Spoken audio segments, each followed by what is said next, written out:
Hello everyone, my name is Heaven, and this is my first ever YouTube video and channel. So I just want to tell you guys, my channel will mostly consist of me talking about music or different artists and maybe reviewing some albums, and sometimes I'll even talk about movies and TV shows and just reviewing about them and just recommending movies to watch as well. But today I will be discussing about this album, Audioslave. It's Audioslave's first ever debut self-titled album, and I believe this was made in 2002. So I was like 2 years old when this album came out. It's crazy. But yeah, this is the front album cover. It's really cool. This is on vinyl, and it has 14 songs on here. I hope the lighting is okay. And there's a band right there. So yeah, I'm just gonna get into this album and review it and tell you guys, recommend you some songs to listen to. But let me just show you guys the album, what it looks like inside. Sorry, I had to do something real quick. But yes, so I got this on Amazon. I know it's not the best, but I got it during this time, so couldn't really go out that much. But yeah, this is their first album, and as soon as I got it, my sister's like, okay, don't freak out, Evan. I'm like, what do you mean? She's like, okay, I'm just gonna give it to you. And it's really cool because it comes in a gatefold, and as soon as you open it, it just shows the entire band, which I found really cool. Like, this is the kind of stuff that you miss if you just listen to it on, say, your phone or whatever, because your phone, you just look at the album artwork. You don't really look at it as much. You just look at the song you want, pick it, and put it in your back pocket and listen to it. But with vinyl or CD, you get cool stuff. Sometimes you get posters and other cool stuff, and if you want to download it or have it on your phone, you get like these cool mini download cards, and they come with codes, and you can put it on your song.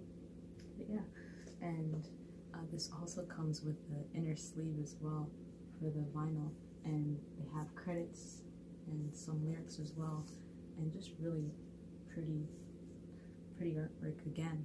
So I'm happy about that. It's really cool. There's about 14 songs off this album. Pretty long. I think it was about an hour and 4 minutes, but I'll go on to talk about how I got into the album later on, if I have enough time, or the band, sorry. But the first song off this album is Cochise, or Cochise. I say Cochise, but this is like the best album opener ever, in my opinion, for like the way that it just starts and it hooks you, grabs you in, and it just takes you like on this amazing like ride for the rest of the album or the rest of the song.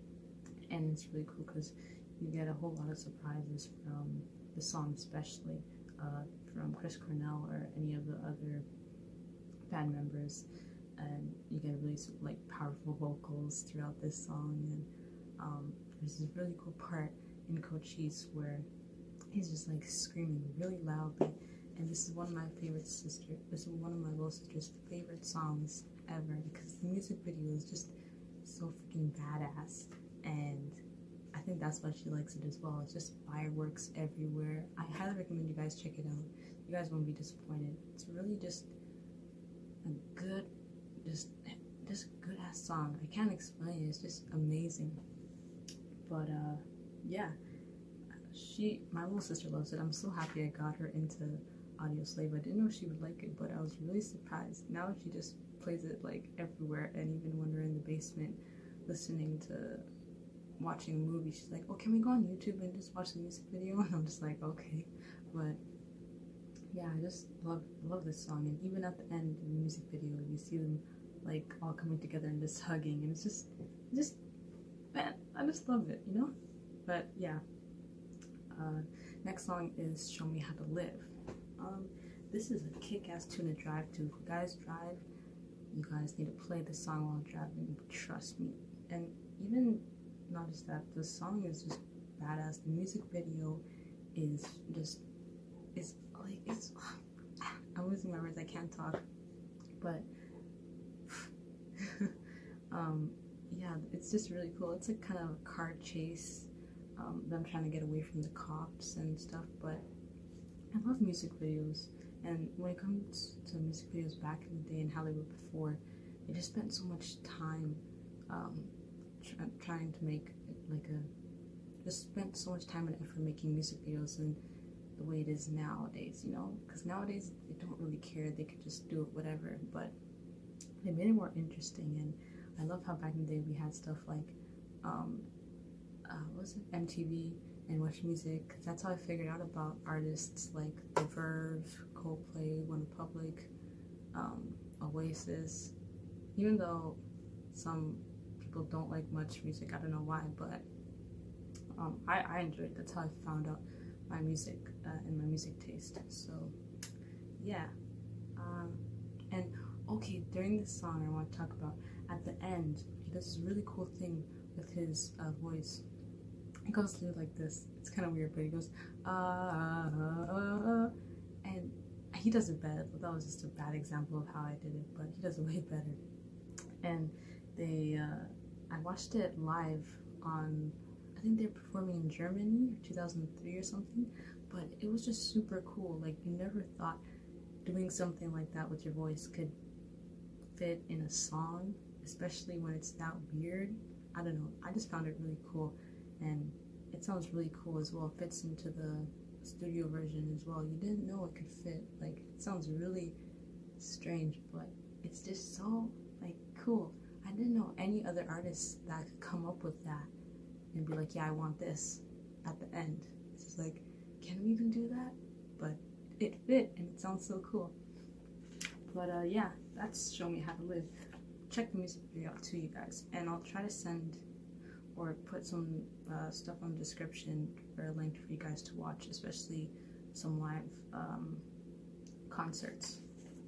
But yes, next is Gasoline. This is the third song, and I love the beginning of the song because, sorry guys, I have notes because it kind of helps me so I don't talk too much. If I don't have this, then I'm gonna be talking like a lot, and I could talk about this album for the whole day if I wanted to, but this helps. But yeah, Gasoline. This is like, I love the beginning of the song because it has like this, it starts off with the bass, and it's really nasty, but like good kind of nasty. And I'm a lover for bass, because like I love anything bass related. When I'm listening to music, I'm just always hearing that, like where the bass is. And I noticed with other artists, they kind of tend to hide the bass with, sometimes usually the guitar is over it, or the drums, and maybe it's the singer's voice that's kind of hiding the bass. So it's kind of sad. But I mean, for this like song and throughout the rest of the album, you hear Tim Comerford. I don't know if I'm saying his last name right, but you just hear him show off all his bass skills, and especially during this song, I freaking love it. It sounds so cool. And what else did I write here? I wrote a lot of stuff. Yeah, literally everything fits, from the guitar, the bass, what else?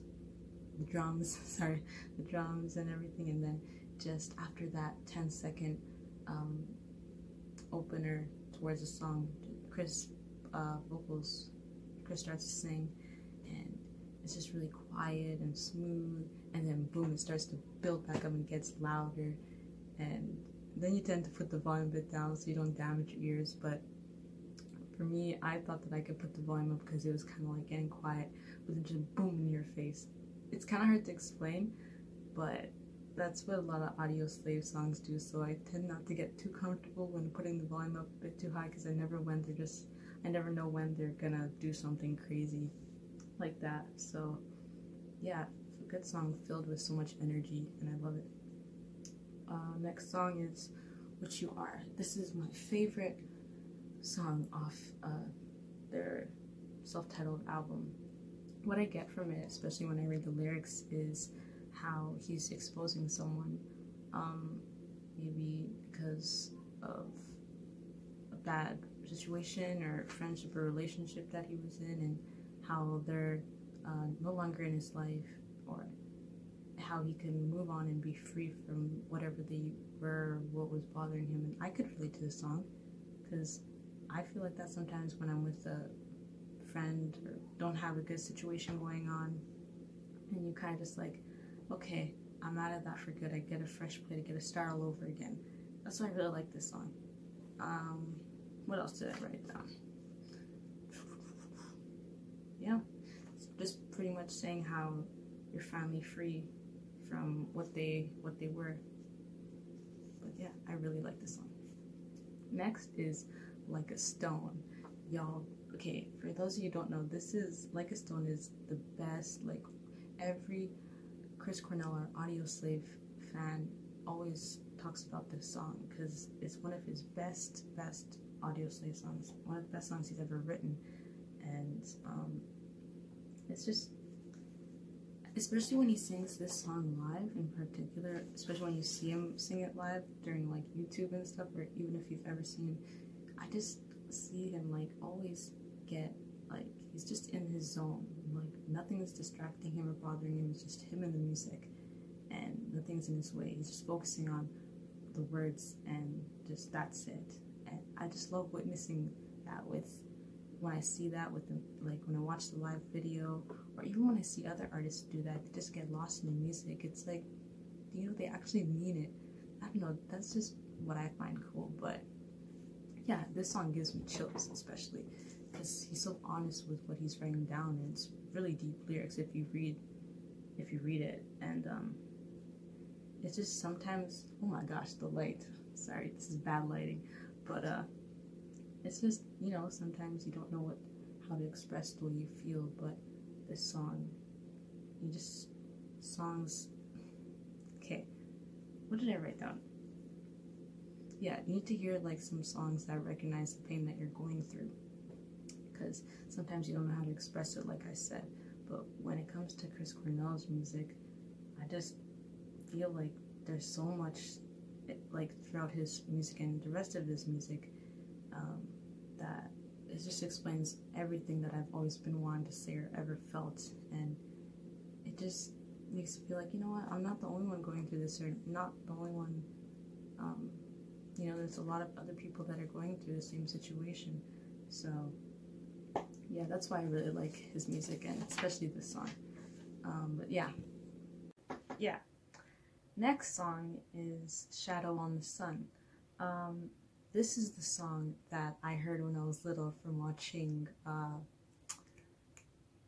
Collateral, and after all this time of me like just always wanting to know what that song was when I was like around 8, it finally comes into my life, 2020. Like what that's just so crazy how music can just come into your life when you just don't expect it. And especially when it's a childhood song, like not a childhood song, but it's a song that I just really wanted to figure out. But it's just crazy. This is one of the reasons why I bought this on vinyl, especially because of this song. And it's honestly such an underrated song in my opinion. A lot of people don't really talk too much about it, but it's just so much to talk about from the song. Like, it's amazing. But yeah, sorry about that. Really underrated song that not many people talk about, and which is sad because I mean there's so much to like about this song. The lyrics are really deep, and his voice is just so deep, and it just fits so smoothly with everything, and I just love it. I love it to death. I play it a lot all the time. But yeah, next song is I Am the Highway.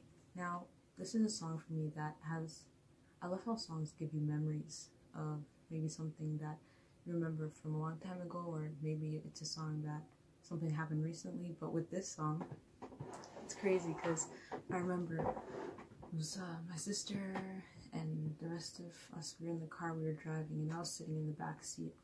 It was really cloudy that day, and we were driving to go home, and we were taking the highway, which is, because it's highway, and I didn't mean to press that song because it was on shuffle. But after I was listening to Coldplay, and after Coldplay, this song came, and I was just listening to it. It was really nice because it was gonna rain, and I was just looking outside and stuff, and just kind of like listening to the music and zoning out and stuff like that. And we come across this store while we were getting closer to home, and it said Carpet Tire. And I was like, okay, Carpet Tire. I was like, interesting name. And then I just completely forget about that and then just look at the sky because I thought it was gonna rain. I was like, when's the rain coming? Because they said it was gonna rain, so what's up? But yeah, and literally, I'm not even lying, you guys. I'm not making this up. 2 seconds later, after me seeing that store and just looking outside, he literally sings, "I am not your carpet ride, I am the sky." And I know you're just like, what is that supposed to mean? But I don't know, I just found that really cool because the store name was Carpet Tire, but it still had the word carpet in it. And after that, he said sky. I'm the sky.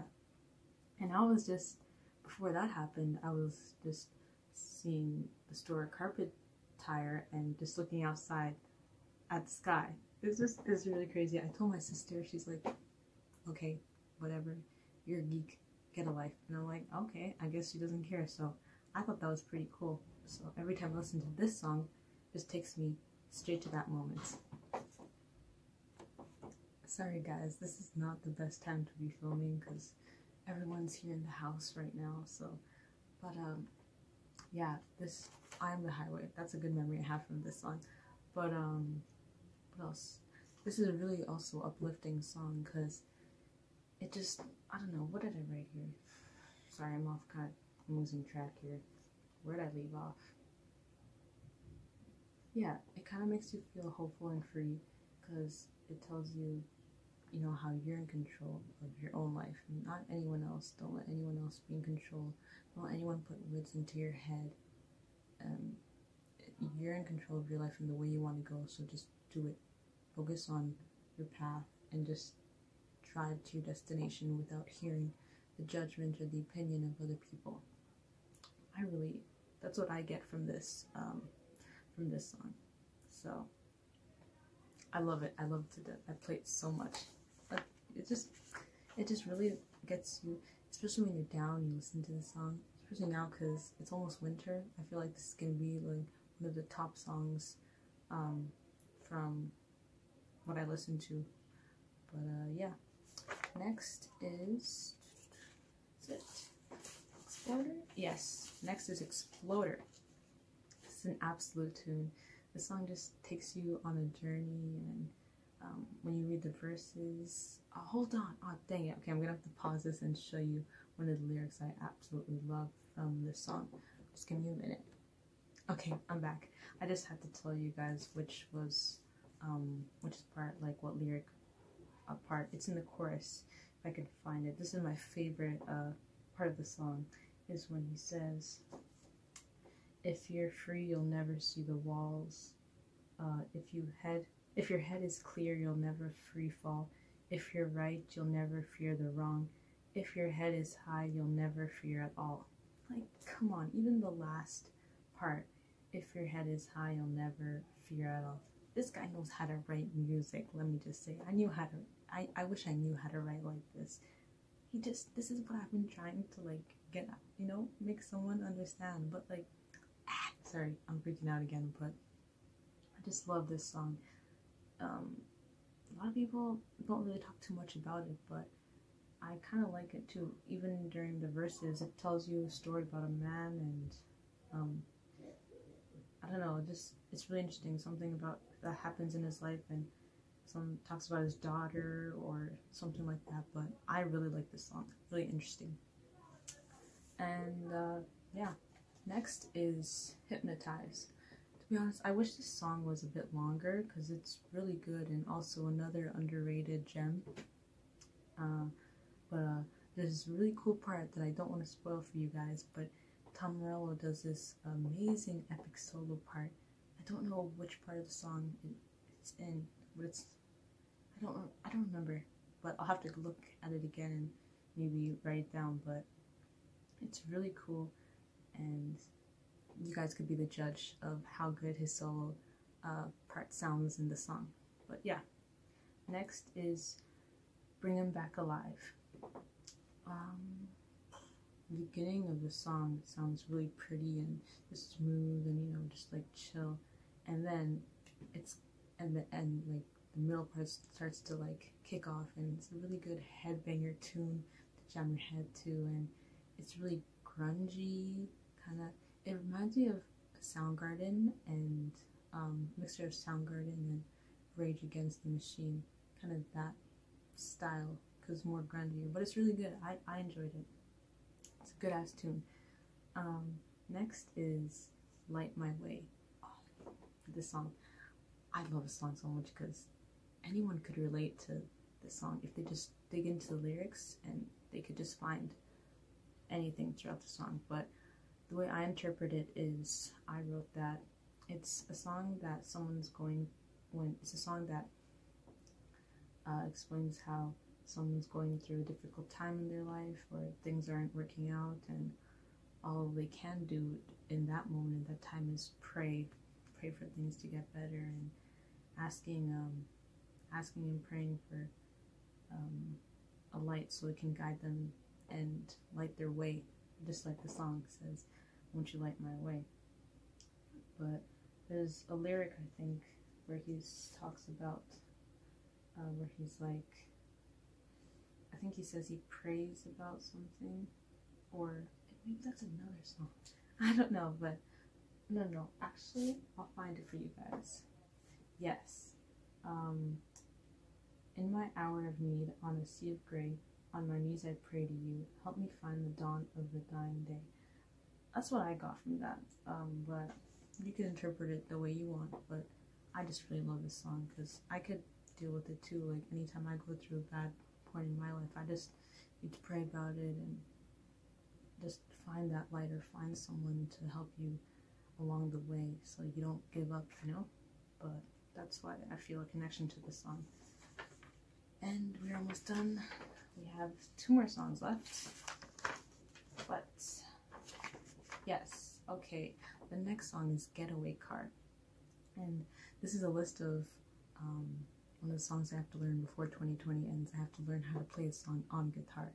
I have to do it because it just sounds really, it's a really beautiful track, and I get kind of a soulful vibe from it, and it's honestly a good song to listen to if you're ever walking or just in the house alone. But it's just the best song to listen to while you walk. I try walking, listening to this song. Maybe go to the forest or to the park or whatever you can do, and just listen to it. It really relaxes you and calms you down. And when Chris sings, it just sounds so like so beautiful. And oh my gosh, it helps. This song helps me get through a lot. So this is always in my playlist of. Let's just say I have a lot of playlists, but this is one of the songs that actually helped me, especially during this time, just to relax and just to enjoy life. But yeah, not be too worried. The last song is called The Last Remaining Light. Now, let me just say, Audioslave knows how to end an album, because during this song, I just love how especially how the song ends. You can really hear when you get to the end of the song, Chris really meaning and just singing his heart out, trying to get something across to the audience or whoever he's singing to, and just like the last part, man, it just left me speechless. Like, after it ended, I was speechless. I couldn't talk for a good minute or so. But I just love the way this album ends, and it just made me want to figure out more about them, and that's how I became a huge fan of Audioslave and Chris Cornell's solo stuff. After this, I had to buy like all his solo stuff, and Soundgarden right here. If you don't know, that's one of the albums I bought, and I'll be talking about the rest. But this is honestly the best purchase I've ever made. $40, but it was worth it. I hadn't listened to, taken in mind, I hadn't listened to all the songs. I listened to 4 or 5 songs, but I'm so happy with this.